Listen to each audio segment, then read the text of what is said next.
Hey everyone, and welcome to the Freedom Life Collab. This podcast is made up of unique voices and real conversations about leading, laughing, loving, and living freely. We are so glad that you could join us, and our hope is that we can help you experience freedom. So let's hear about today's topic. What's up, y'all? Welcome back. This is episode 4. My name is James. We are in the FLC Collab in FLC Studios. Yes, we got everybody here. It's about to be exciting. Like, I'm excited about the next couple of episodes. We've got a two-parter because we're talking about relationships, dating, a little bit of sex too. So y'all get ready. It's going to be a lot of it. Maybe a lot. I don't know just yet. It depends on Come on, hello. Start early. Praise I'm the a Lord. fan. So y'all, as you can see, the table shifted just a little bit. Yeah. So we've got some folks I want to make sure we introduce to you. Again, I'm James, one of the pastors here. Yeah. This is Freddie.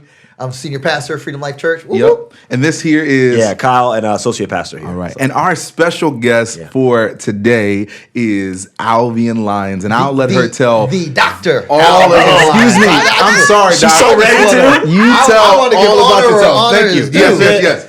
Look, I don't even need the DR. I appreciate it though because it was expensive. Tell it like it is. Tell it like it is. That's it. But you know, we're FLC family That's here. right. So Part of the family. Yeah. I'm just Alvian, and you guys can call me Al because that's what my people call me. All right. So I'll tell us a little bit about yourself. Like, what we're talking about relationships, and when we were thinking about doing this episode, we're like, well, who could we get on? Who could bring on? And instantly your name came up. So tell us about you. Tell us about your journey, what you do, all of those things. So And see, people might know. I just say, because I have a smart mouth, I know that you hear from the Lord. Awesome. Your Holy Ghost is on point. The Holy Ghost is on point. I love that.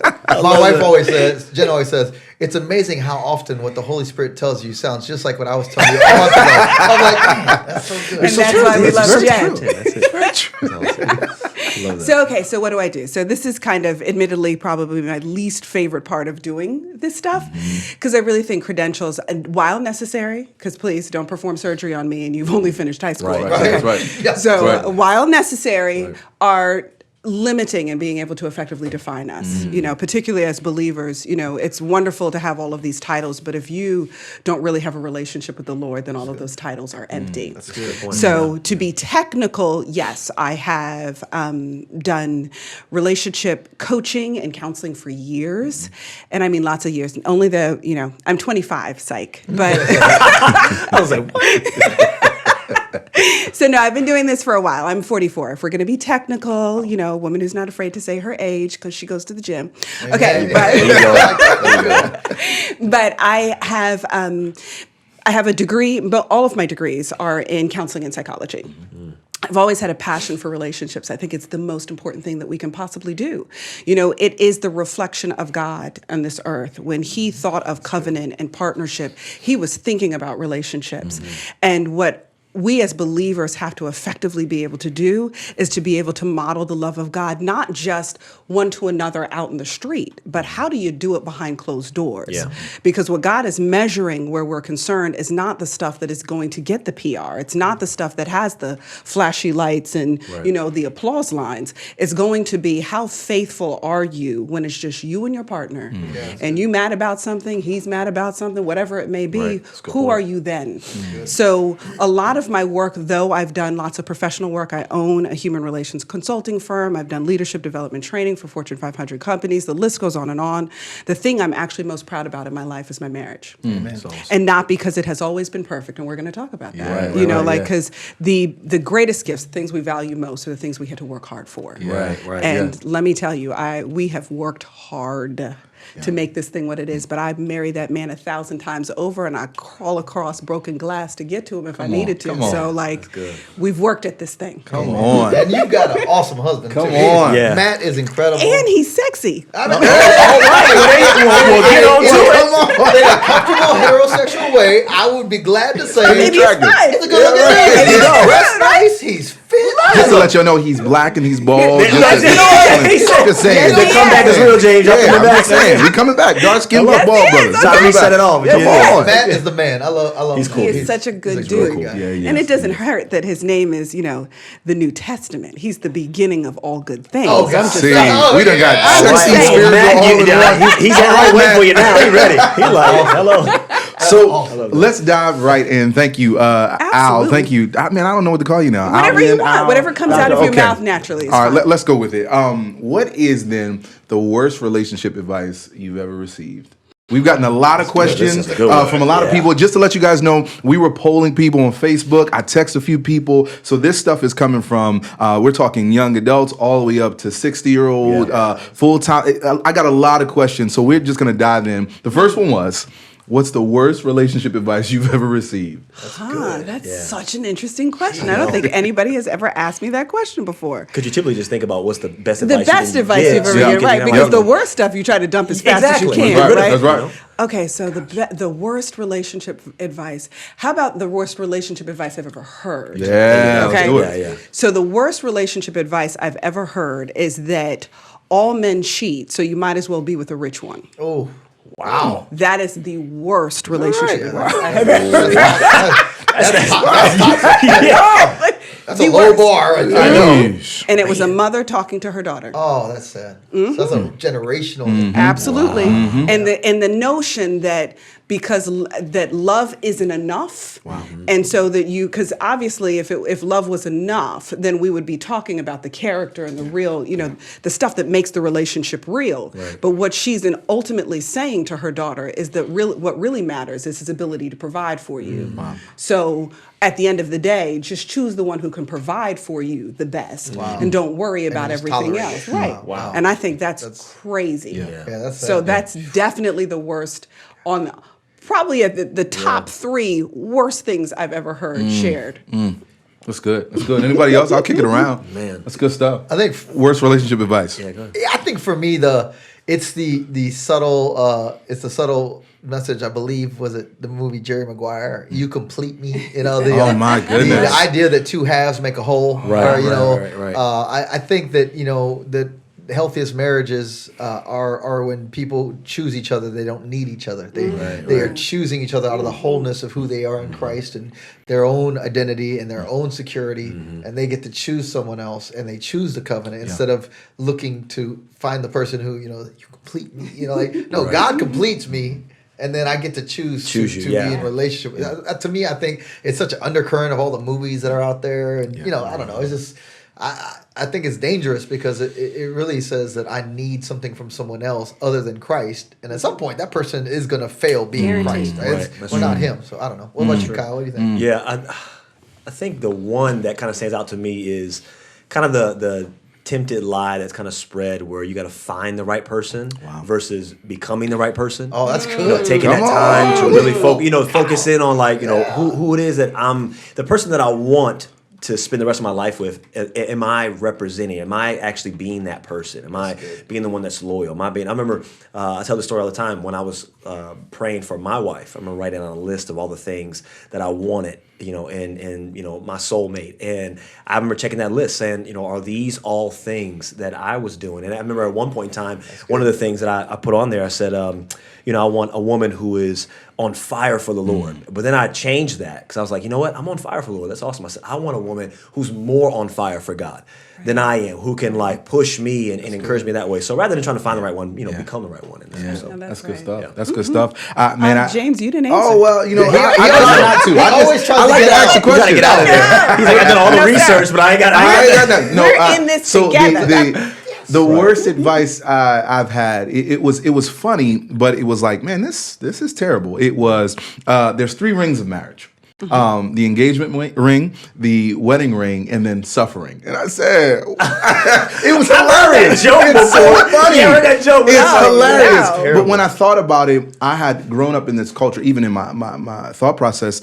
that my expectation of marriage or being in a long-term committed relationship was like, it's gonna suck. Like it was this thing of like, oh, get ready, this is the ball and chain. Oh, they locked you up. Oh, it's like signing a timeshare. You're about to sign your life away. All of these things about, these long-term committed relationships would be really difficult, really hard, and just really taxing. Like it almost felt like the relationships or marriage was death. It was the death of me, right? Yeah. So the ball and chain. Yeah, the ball and chain thing. So let's dive in. Like a wedding, a funeral, the same thing. All at the same time. And that's painful. So there's some folks who are listening, and there's some folks who've been asking a lot of questions. What defines a healthy relationship? If we could just start at the beginning. Yeah.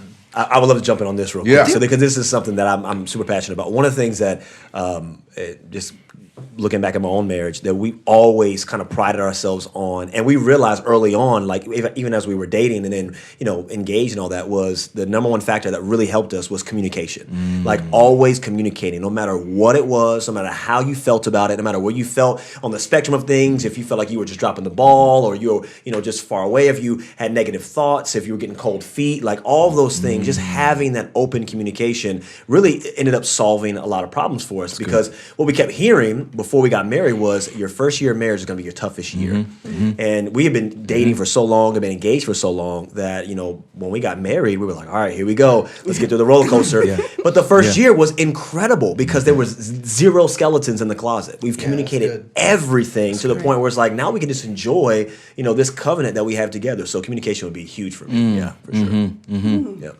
So I would say that there are multiple factors that really make a healthy relationship. And I love acronyms, so we'll just use the word love, okay? All right. So come on. Love learns first, all right? Because what you think you know going into a marriage is not going to be everything you're going to need to know in order for that marriage to grow, okay? So good. Love is optimistic. All right. Me You too. have to believe. Right. You absolutely have to believe in the possibility. You can't go into something that is going to unequivocally require everything of you and not be optimistic about its outcome. If you go into this thinking that this is going to be a funeral, I guarantee you're going to get a funeral. Right. Yeah. But you have to at least go into it believing that God can. Yeah. Love is vulnerable. You have to be able to create a safe space inside of your relationship where you can be vulnerable. The place where you can be seen, heard, understood, and not judged for the honesty and the imperfection of who you are. That's good. We all seek spaces where we could be 100% ourselves and fully accepted. That's what it is that we love about God. So the idea of being able to create heaven inside of your relationship is being able to create a space where every bit of me is naked and accepted. And then ultimately love empowers. I am better with you than I am by myself. That where two come together, they could put 10,000 to flight. Like the idea that marriage, when it is healthy, is multiplication. It's not addition. It's not 1 + 1 = 2. It's that we equal 10,000 because there's supernatural multiplication that takes place when two believers come together, prepared to submit their wills one to another in accordance to the way that God designed this thing. So I think love has lots of facets to it, but we have to be very clear about what that means to us when we go into it so that we are nurturing those things that we might see the harvest of them. All right, so we're going to end the podcast right here. That was What is your cash app? Where can they find I mean, incredible. Wow. That's huge. Freddie, how you follow that up? Freddie? This is why I don't say anything. This is good stuff. Amen. And the church said amen. Right. Oh, that's good. Well, you said something. You said create heaven in your relationship. You can. And I think that, to me, that's something I'm like, I'm pondering on that right now. Like, how often do we desire that? Like, loving your spouse like Christ loved the church. Right. But to create heaven in your relationship, like that's just it almost takes you to like the third heaven thinking about that. Like, what could I do? Who could I be? If you went into it that way. And you know me, I'm one to be controversial mildly, okay? And a little spicy. So I know we're not going to get to all the juiciness until later, but let me say this too. Go for it. We got time. Let me just say this too. When I do my marriage seminars, I ask couples, what would happen if you made love to your spouse as if it were worship? Yeah. Oh, amen. What would that be? I have a whole theory around this. I have a whole theology around We're it. over the floodgates, Alvin. Ready to go right now. Like, because we treat that thing just like, like it's just another thing that we do. It's just for the typical physical pleasure and that's it. Right. But heaven is a place of worship. And the gift of someone else's body, 100% willing to be laid vulnerable before you, deserves to be treated in a particular manner. So what would happen if we made love to our spouses as if we were communicating worship? I think we might do things a little differently, and a few folks might cheat a little less. That's all I'm saying. That's there you go. That's exactly we understand the power of leaving and cleaving, right? I do have this whole theology around this, and I believe that actual intimacy in marriage and worship are related to. I really actually believe that one is a picture of the other. I won't go all the way down the road, but I will say this. I think when you look at the very first expression of heaven on earth, it started in the perfect environment, right? Yeah. But it then also started with a union, a man and his wife, and the Lord says, this is their job assignment. Yeah. I'm bringing heaven to earth. Yeah. And this is what I'm trying to do. I want you to be fruitful and multiply. This is their job description. Like you're gonna express dominion over the earth, but it's gonna be effortless before the fall, right? There was no labor and there's no toil involved in their work. But the two things God said to do was be fruitful and multiply, filling the earth with your offspring. Listen, there's only one way to do that. Fact. God, the first job description that God gave to humanity, to the first couple, the first marriage, the first union is, I want you to do this so much that you could fill the earth with your offspring. Do what? Do what, Rev? What are you doing? Do the thing. Do it properly. The worship, the yada. Okay. The yada. Yeah. So in Hebrew, yada is a word for worship. It's also the word for physical intimacy with your spouse. Amen. And think about, Amen. There's a lot we can say. There's a way you can. Look, But So if I can, because no, this is go for it. I gotta say it.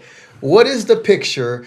Okay, so now we know the fall takes place. We know all this stuff, but then we see the Redeemer's kingdom. I just want to go as far as we can with this because of how powerful this really is. Of all the things that God used, Amen, to demonstrate His relationship to His people, what does He point at? He points at Jesus, who does not marry. Why? Because He's here to get His bride, which is the church. Now, if you really want to dive in the Hebrew culture, part of what happened from the betrothal process, that the son had to build an extension on his father's house, could not go get his bride and to fulfill the marriage covenant until the father has decided that the house was ready for his daughter-in-law and grandchildren. Good, why? man. Because if it was up to the guy, we would put a tarp and 2 sticks up. Like, let me go consummate this thing. Hallelujah. But the father was the one who decided. Yeah. So when Jesus leaves, he says, I'm going to the Father. I don't know when I return. Right. What he's pointing to is the Hebrew marriage covenant. Yeah. Then when he does get to go get his bride, the way God designed the female body, when they are set apart in purity, right? And that covenant is consummated. Right. This is, now we're getting physiological, but there is a shedding of blood that transpires. Absolutely. Right? And what the Hebrew people would do would take the sheet from the marriage bed and hang it out the window, demonstrating the blood covenant had been sealed. Look at that. And what did Jesus do to bring us into relationship with him? He shed his own blood for the church. He said, I will do. There's this picture to me, and it's all tied to physical intimacy in the covenant of marriage. That's like, I think it is, what's the first thing we're going to do when we get to heaven? The wedding feast of the Lamb. We get to celebrate the union, the covenant. Like, he says, I won't drink from this cup again until I drink it with you in paradise. He's talking about the wedding feast. So anyway, I could go on. There you have it. The theology of intimacy. I'm with you on that. There is, because if you even go, just to add another layer to it, what protected us from the death angel was the blood over the door. Yeah, right? That's right. That's the reality is that same blood signifies protection. So the same exchange that took place there in that marriage, that we hung that sheet out, that this space is protected from death. So good. Intimacy is the protection from death. So in the garden, when we broke fellowship with God, we broke intimacy with God, which left us exposed to sin and the shame of nakedness. So he has to clothe us. Right. He has to redeem. He's redeemed, yeah. What was pure. Yep. So, Man, man, that's oh good. man, gosh. Redeem. Hey, so all right. That's good. Here's what we're gonna do, y'all. We're gonna take a quick break just because there's some folks that are listening to this that are not married. So we're gonna switch gears just a little we bit. got it. Let's We take got a break, it. and then we'll come back into Yeah, it. This people is need to good. process We right gotta now. process so much. Process that. That's good. What's up, y'all? It's James. I hope that you are enjoying the podcast so far. Really quick, this podcast has been sponsored by Freedom Life Church. If you're looking for a church, if you need a place to go, if you are in the peninsula at all, if you're in San Antonio, Texas, you can find our church. All you have to do is go to flconline.org and you can find out more information about our church. You can even watch the service online. We have an online campus. People will be praying for you there. People will connect with you there. If you're looking for more information to stay up to date with everything Freedom Life Church, just go to our app, or you can also text FLC News to 97,000. I hope that you guys are enjoying this podcast. Let's jump back in. All right, y'all. I lied. I'm sorry. The thing is, I said we were going to jump to the friendship stuff, but we were kind of sitting around doing our little break, talking about this theology of intimacy. And honestly, I just wanted to pick back up where we were because this leads into so many areas. So I'm going to let y'all continue the conversation. I know Rev had this thing that he was like, I got to say it. He left Say off with it. yada, and he wanted to explain a little bit more. So go ahead. So I just want you to think about this. There are species of living things on earth right now that have no pleasure in procreation. In it's an impulse, it's a drive, they mate, and there are actually species that it's painful for them to mate, and they will attack the opposite sex right after the process. Yep. Okay. Aren't we glad? We're all married at this table, so I'm just saying that's right. that God made a decision. Thank you. To what I believe is the closest thing that we might experience to what heaven's going to feel like. Right. Amen. Right. And he invested it right into the middle of the deepest expression of intimacy between a man and a woman that there can be on this So earth. good, man. Amen. In the marriage covenant. And it's so powerful, right? Right. And I jokingly say that people, that intimacy, that sex is a very spiritual experience, even for people who aren't. I mean, how many people have cried out to the Lord like, oh God, I'm being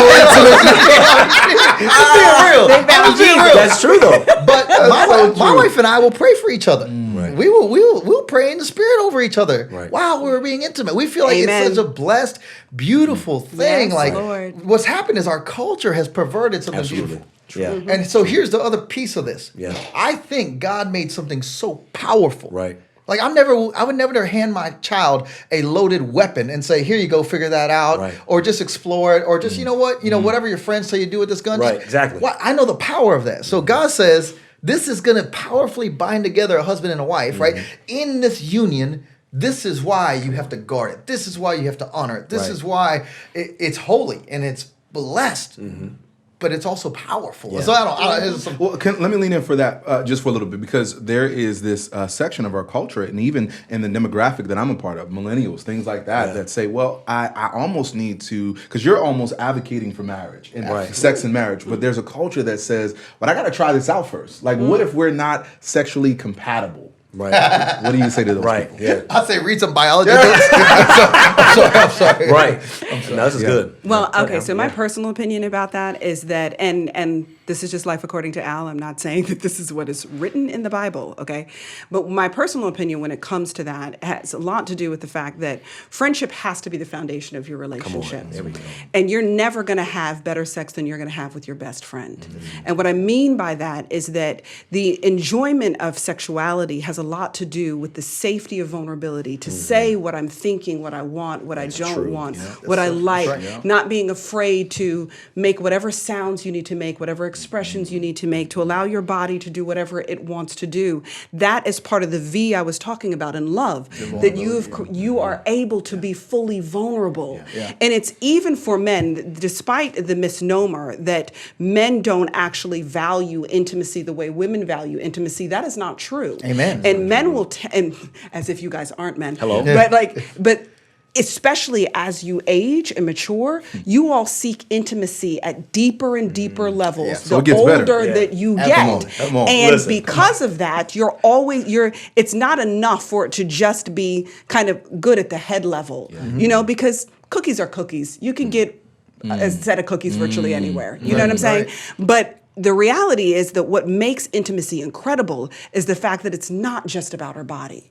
It's that I love her. Yes. And I want to be with her. Right. So the physical experience is literally like me trying to have a conversation with her in sign language because words will no longer do.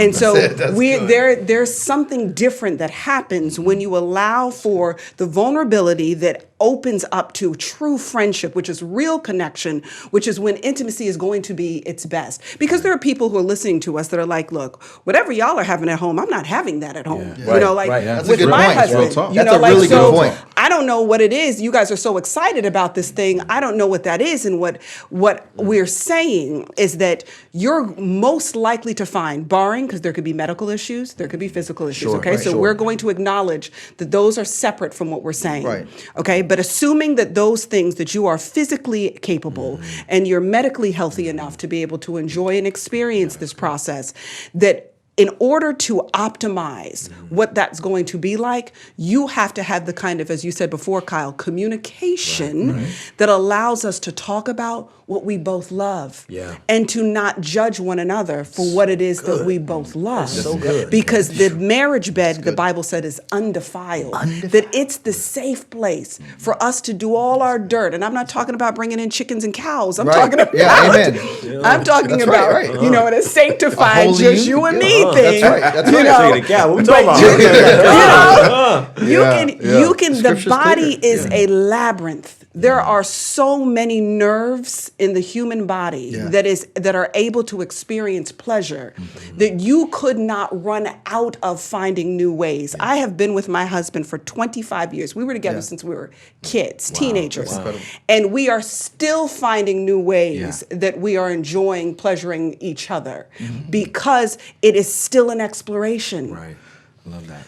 You know what's funny? Like just to your question, because I think it is a cultural question, and our generation, the millennials, it's with social media and everything out there, intimacy is it's more accessible now. Sex is more accessible now. Right. And Swipe left, swipe right. exactly. I mean, that's Why do I a need world this? I didn't grow up in. Why do I need all this intimacy? But the thought behind it is when you look at the heart of everything we're talking about is you almost have to ask the question or ponder a little bit. It's why is the litmus test for a relationship or for life have to land on sexual intimacy? Like, why is that just the beginning of our thought pattern with being with somebody versus the friendship or the communication or somebody you can be vulnerable with, and sharing that with? So the idea that we have to go out and, again, we're trying to find the most compatible, find the best version of that, and then we try to fit everything else in with that person, we end up with maybe sex, but then you have a bunch of mess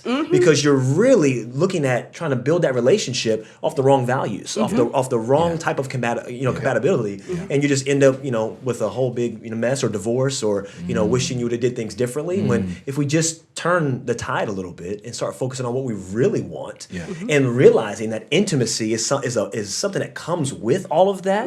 I truly have a theory that if you find, as you're becoming the right person and God sends you and you find that right person, your mate, sex is not just a byproduct, but you will have the best sex because that's the person that God designed you to be with. Come on. So There's this real sense that my father-in-law is a marriage and family therapist, and one of the things he said to us, because we had to go through all of this stuff, before my wife and I got married, we did a premarital counseling, but there was something that he said that I'll never forgot. He said, intimacy essentially is intimacy. Yeah. And it's into me, see. And so there's this thing that he's drilled into our heads that, you guys are, you're not going to find the one, Kyle, you were saying, you've got to be the one. And there's this level of intimacy that I think some of us even struggle with because we don't even know what we want. Right. We don't even know who we are. We don't even know the things that are actually going on inside of us. How do I know what's pleasurable? I think about, in a real-time example, my wife and I, where we are married 10 years, but so much has happened over our 10 years. We've got 3 kids and we've gotten this. And so, Albion, to your point, we've had to get back to the exploration. We've had to get back to the pursuit of saying, well, who am I? Like, intimacy, like,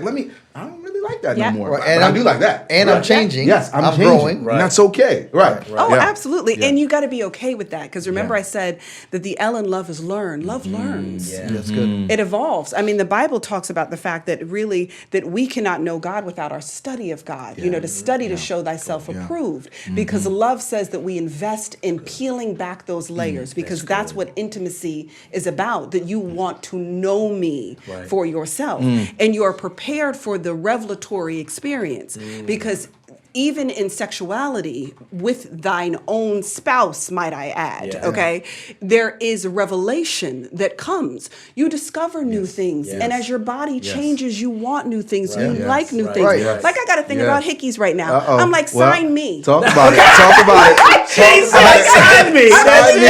Matt, I'll be listening. And I admit to it because it's hot, y'all. And if you see me with the T-shirt and you see that thing on my shoulder, yes, he did sign me, and I'm proud of it. Go ahead, Matt. And I really, but I believe in right that. now. I'm gonna make you a cheetah girl. I got mad the other morning because I was like, there is no signature. Hold on. How am I supposed to know who I belong to today? That's it. Sign your artwork, Dr. sir. Al said, Sign That's it. it. Sign it. That's it. So, but And knowing Matt, when he's listening to this, he's gonna be like, That's right. I got you. you gotta have a hickey in the middle of your forehead. I know. should I sign you right here? That's awesome. Right here. I love but that. I just, but I wasn't into that 10 years ago. Yeah. But it's just, but it's okay to find new things that you like and you enjoy with your partner, and to know that you're not going to be judged for saying, "Baby, try this. Will you? You know, like, do you mind? Do you? Let's test this out." But as funny as that may be, like, that's so healthy. It's healthy. That's healthy. Let's learn together. And Right. That's why, incredible. You know? why aren't Christians having these conversations? Hello? Okay. Amen. Go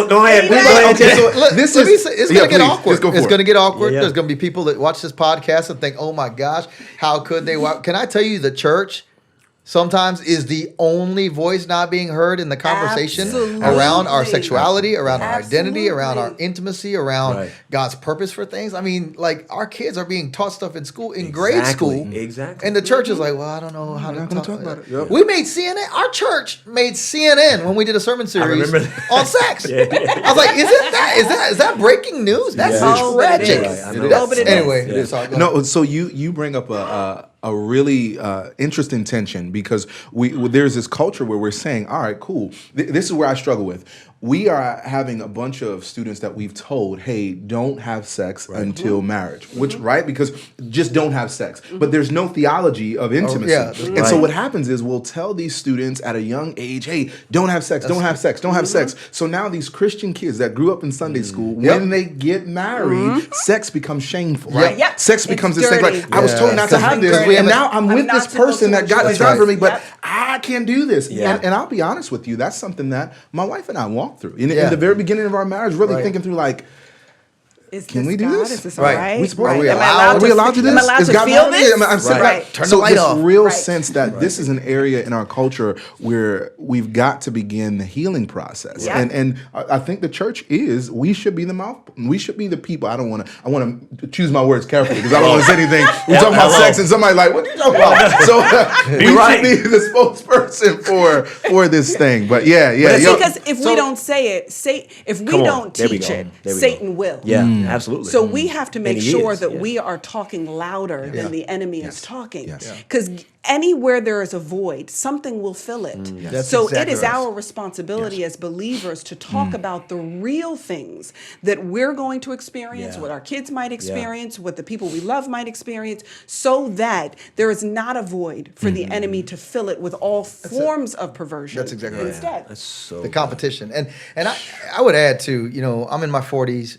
My wife and I were in our 40s, and so part of the things that we talked about is, at our age, as you grow older, as you've had children, things like that, as I put on weight, lose weight, whatever, one of the things that I've talked with people over the years as a pastor, and they say, they come into my office and they're, being transparent. And I don't want to go too into any, I want to be clear to not violate any confidentiality. But I will say this, a common tension I've heard, particularly from men, because I don't counsel women in this type of, I would refer that, but you know what? I've lost interest, or I don't find my wife attractive anymore because her body's changed. I mean, when they're being really vulnerable. Right. And my first question to them is she in competition with other images? Is she in competition? Because I'll tell you, God put these things in us. He put desire in us, and those things change over time too. So that's where that communication piece, honoring each other and understanding that when you're in your 20s and when you're in your 60s, it might look different. That's okay. But being in dialogue. But the what I try to help people understand is if you starve out competition, come on, by not giving space to the wrong thing, what a great way to say you will naturally grow hungry for the right thing. Come on, absolutely. And I'm hungry right now. I'm telling you, 10 times out of 10, when I really challenge a guy who's telling me that I don't see my wife. What we discover through some intentional conversation is that their spouse, which is reality, at some level is competing with fantasy. Whether that's vain imagination or pornography or flirtation, or the woman you wish you could sleep with from work. Reality and fantasy, they don't compete because it's apples and oranges. That is absolutely true. And the problem is if we turn to fantasy in any form, men and women. A lot of people think pornography is a male thing. No, this is a generational. This is universal. I think at this point how saturated our society is. But when we turn to the wrong thing for out of a desire that God has put in us for the right thing, it's abuse, right? It's and the enemy. I'll say one last thing because I don't want to preach. I feel like I'm preaching. You got the mic now. Hello. The enemy is not a creator. Right. He's a creative being. The devil was created. He's a fabricator. So he can't create, but what he will do is take things God created and try to thwart them, absolutely. Contaminate it. And that's why he says, man, if I can't create something, so let me distort something God created. But if I'm telling you, when you are filled up on the right thing, you won't be hungry for the wrong thing. Right. And that's a challenge to couples out there. If you are married, man, check in with your spouse. Right. Like talk to each other. Right. Right. I travel all the time. People are like, man, I just got back from 2.5 weeks being gone. Right. People are like, man, how do you handle that? Because my wife and I communicate. There you my go. wife and I prepare. That's it. And I'll just leave it there. Amen. Drop the mic on that. That's But good. on something that you said, Freddie, two things that crossed my mind. One, for those of you who were of the Little Mermaid generation, there was a little part of the movie where Scuttle, who's the seagull, is talking to Ariel about a dinklehopper, and it's a fork. And Ariel had not seen a fork before, and so she wanted to figure out what you do with the fork. And so Scuttle says that you use it to comb your hair. So Ariel goes to comb her hair with the fork.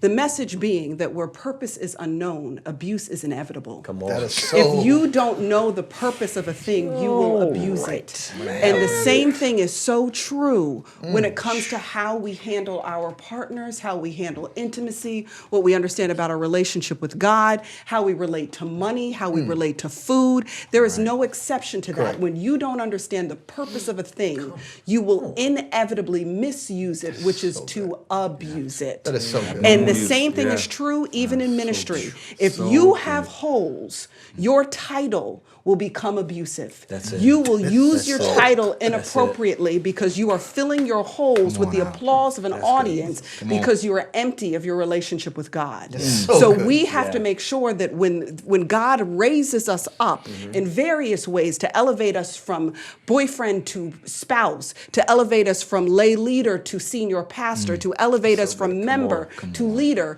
we have to make sure we are handling our holes because we will fill them inappropriately and misuse what it is that God has given to us. So that's number one. And then the other thing is that there is an old story between I believe it was a Native American grandfather and his son, and a grandfather grandson, and the grandson is talking about the fact that, grandfather, I struggle with rage on the inside, that I'm angry all the time on the inside, and it's like there are two wolves that are warring on the inside of me, and I don't know which one will win. Grandfather, which one is going to win? And the grandfather looks at the young boy and he says, whichever one, which the wolf that you feed will win. That's good. So the same thing is true when it comes to what Freddie was talking about, that if you are feeding fantasy, if you are feeding alternative to marriage, if you are feeding your supplement, and we supplement marriages in all kinds of ways, sometimes the mistress is the congregation. Sometimes the mistress is the job. Sometimes it's the best friend. Power. But it's not always about having sex with someone else. It's about the fact that you are filling my needs somewhere else. And it's no longer my partner who is able to do that because I've made that part of me inaccessible so that it could be filled somewhere outside of the relationship. So we have to make sure that we are starving the things that are killing our relationships, and we are feeding the things that are nurturing our relationships. That's good. There's just I feel like what we've done with this whole conversation is we've joyfully changed the scorecard. You almost looking at the scorecard now and saying, all these things are in society, and all these things are coming at you and trying to take your attention off of a healthy relationship, a healthy God-centered intimate relationship. But then when you change the scorecard to say, well, here's what I should be looking at, here's what I should be doing, here's what I can be doing, here's what I'm going to start doing, then you start getting the effects of having that healthy mindset. So I don't know, the scorecard shifted a lot for me. I think you're leaning on something that's really cool. Is the shift in the scorecard, thinking through some of these things, fantasy and reality. How do we help people who are in the midst of the inevitable drift? Like how because there's this spot where you begin to drift. Like there's a spot where people are like, oh well, man, we've got a career now, or we bought a house now, or we've got this going on. How do you help folks who are in the midst of a drift? Well, that's now, to me, I see that so similar to our drift in faith, where we were once excited about God, so that we were in active pursuit of God, and because there was something we wanted from God, we were really diligent about our pursuit. But then when God gave it to us, we started to worship the thing rather than the giver. That's good. The same thing happens inside of our relationships. Sometimes we're working as a team towards something, whether it's to have kids, whether it's to get to that next level in our career, whether it's to build the house, whatever it may be. And then when we get that thing, our focus leaves each other and it goes to the thing that we were working on. And just like our relationship with God, more things are simple than they are complex. There is a decision that has to be made that this is not okay. And we have to change our focus again. I remember there was a time, because Matt and I have been through every season in life, and I'm not talking about at any point of sleeping with anybody else, but I was an emotional supplementer inside of our relationship because he was still growing as a man. And a lot of times as women, we might go deeper emotionally before our spouses do. So I always had guy friends. And so my guy friends began to be that space for me where I would supplement that affection from them or through them. And I remember one day my husband was watching me on the phone, because I'm never hiding having these conversations. They're overt conversations, because if you got to hide, you ain't got no business doing it. Well, come on. So I was on the phone with one of my guy friends, and Matt saw the smile that came across my face. And he stopped me later on after the conversation. A couple of days later, we were just having pillow talk, just laying in the bed, just talking. And he said that, I don't like the way you smiled when that phone call came in. He's like, nobody is supposed to make you smile like that but me. That's good. And there was a conscious decision, an acknowledgement of the moment that says that we have to capture this thing and we have to change this thing. That's good. Because this as a seed can be killed, but this as a forest is going to be a problem. So we've got to make sure that when we see these seeds that are popping up that become these small weeds, we kill them before they become forests. That's so good. And that happens in so many different ways. whether it's the kids that become the focus or whatever else, we have to make conscious decisions that when we notice something, that gentle drift, if you fly a plane 1 degree in the wrong direction long enough, you'll end up on another continent. That same thing will happen inside of your marriage. You just let it change 1 degree long enough, you will not even recognize your partner anymore. So we have to make conscious decisions to raise to a level of priority where we are, not just am I okay? You got to be checking your spouse. Is your spouse okay? Because there are so many people who will hit spaces of divorce and the spouse is shocked that they are there. Because they weren't checking in with their partner. So they didn't even know that he had checked out or she had checked out. You got to take that temperature on a regular basis. Where are you? And if we're not doing that, then we are not properly stewarding the gift and the elevation we were given to be someone's lifelong covenant partner. That's good. I love it. That's good. Perfect. I love it, and sometimes it's just the simple stuff, like you're talking about, paralleling our relationship with the Lord. When our relationship with the Lord is stagnating, it's probably because we've just gotten out of rhythm of being with Him. I think emotionally healthy leadership. Our staff at Freedom Life, we walked through that as a staff over months together. One of the things that the author of the book talks about is that spouses, married couples, should spend 20 minutes a day, every day together, completely nude. Like a posture of vulnerability. It's vulnerability. Just whether you're touching each other or not. Like my wife and I, we shower together every day. That's us. Every day. You never take a shower. Our shower's not big enough for that.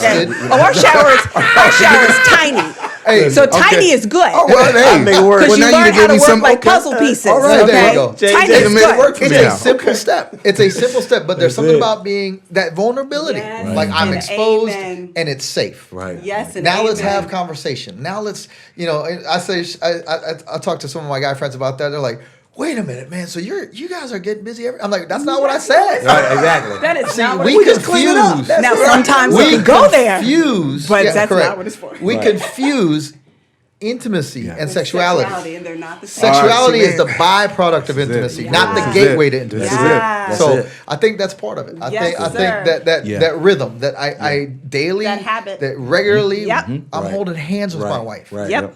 I'm sitting next to my wife. Right. Yep. I'm smiling at my wife. Just flirting with my wife. I pinched her butt. Man, do it. Listen, if I'm about to anybody- call my wife. I'm about to call my wife right now. If anyone ever got a hold of my wife and I's text messages, one is none of their business. It's none of their business. Likewise. I'll say that, but you got to stoke the fire. But long before you get home. and sometimes it has nothing to do with sexuality. It's just we're making jokes with each other, or we're just, hey, how's it going? That's healthy. I miss you. That's awesome. Can I say something Flirt too? with your man. I feel like you have to absolutely be creative in your intimacy. You have to be creative in, and what I mean by that too is you have to be clear on where you are. Like you have to be clear on your reality, because the thing is, you can look at a marriage that's 10 years in, you could look at a marriage that's 25 years in, look at a marriage whatever years in, and think, oh my gosh, I got to do this, I got to do that. But the reality is, some of you literally just got married. Y'all all are, you're working full-time jobs, so you need to find spaces in your day to actually be intentional about intimacy. So I almost probably would change my wording in being intentional about intimacy, thinking through, good, am I sending the text message because I have time for that? Do I actually, like, Alvin, I heard you say, do I pinch her butt while we are just walking? Do I allow my kids to see me kissing my wife and grabbing her and pulling her close to me? Absolutely, because I have to be creative. Now, I can't do the thing in the shower because the kids are always ready to come in. But I'm just saying, we're going to be intimate. Let me set you free. All it takes is one kid, one time, accidentally. They will all know for the rest of their life when the door is shut. You just gotta let one be the sacrificial lamb. That's it. No need therapy. Man, listen, y'all. So we are going to end this episode. It's really difficult right now. This is good. But we got so much much more to talk about and to plow in. Like, sorry guys, my words. Here we go. So I'm about to text my wife, and we're going to just get this episode done with. I hope you guys are trekking with us, but stay tuned. There's more to it. Make sure you subscribe. Make sure you do all of that. Hey, and Dr. Al, can you tell us where can people find you on social media or any of that other stuff? Sure. Yeah. So I'm also on all social media platforms, but it's Alvian Lyons, ALV, like Victor, EAN, Lyons, LYONS.com, and everything that all the shows and speaking engagements, as many as we can get up there, you can find all the links for all of that. So I'm always happy to respond to your thoughts, questions. They formulate all kinds of things for the future. Yeah. Awesome. Yeah. So y'all make sure y'all check out Dr. Alvian wherever she is. Make sure you subscribe, like all of that stuff. She's a real deal. She's a real deal. I will tell you, as her friend and pastor. Yeah. What she's saying, her and her husband are living. They're living I'm it out. telling you, we get to see it. We're blessed by their friendship. We're blessed by them being a part of the family, the church, our friends. I'm telling you, they're incredible. When you are looking for someone who's going to speak into your life, examine the fruit of theirs first. Amen. Examine the credibility. And Check I'm telling that you, fruit. I'm telling you, they practice what they preach, and it's so. Please check it out. This is a credible source right here. We're bringing her back for the next episode. There we go. Because so y'all stay tuned. And what's the next episode? The next episode, we'll be there in a little bit. We're gonna just talk about our relationship. We got Dr. Al for like another hour, so we just going to do what we can do. I love it. All right.